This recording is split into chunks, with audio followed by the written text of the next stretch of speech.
November 10. ఇప్పుడు ఇది వినండి, చదవండి. యోబు గ్రంథము 20వ అధ్యాయము 1వ వచనం నుండి 21వ అధ్యాయము 6వ వచనం వరకు. నా మాట మీరు జాగ్రత్తగా వినుడి. నా మాట మీ ఆదరణ మాటకు ప్రతిగా నుండుగాక. యోబు 21:2. తనకెలా అనిపిస్తుందో అర్థం చేసుకోవడానికి ప్రయత్నించమని తన స్నేహితులకు యోబు చేస్తున్న విన్నపాన్ని వినండి. మీరు నిజంగా నన్ను ఓదార్చాలనుకుంటే ఊరకుండి నేను చెప్పేది వినండి. 2వ వచనానికి రచయిత తాత్పర్యం. గ్రీకు తత్వవేత్త జీనో ఇలా అన్నాడు: మనకు 2 చెవులు ఒక నోరు ఉండడానికి కారణం మనం ఎక్కువగా వినాలని, తక్కువగా మాట్లాడాలని. ఆ స్నేహితులు తమ మాటలు యోబుకు ప్రోత్సాహాన్ని ఇస్తాయని తలంచారు.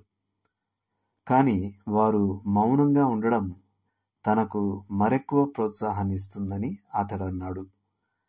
13:13.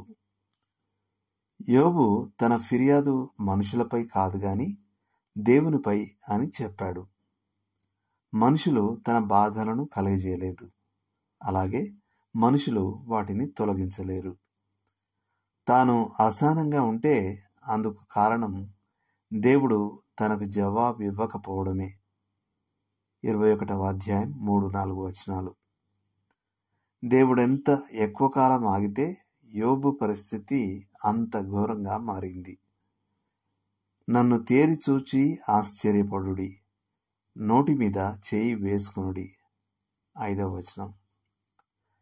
యోబు తాను చెప్పబోతున్న దాని గురించి ఆలోచిస్తున్నప్పుడు అది అతన్ని లోతుగా కలచివేసింది.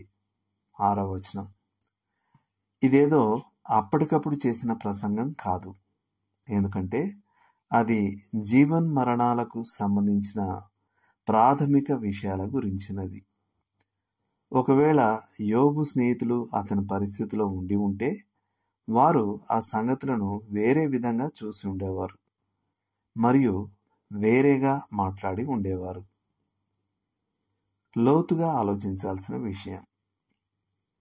మరోసారి మీరెవరికైనా ఆలోచన చెప్పే స్థానంలో లేదా ఓదార్చే స్థానంలో ఉన్నప్పుడు మరింత సహానుభూతి ఎలా చూపగలరు? దేవుడు మిమ్మును దీవించునుగాక. ఆమేన్.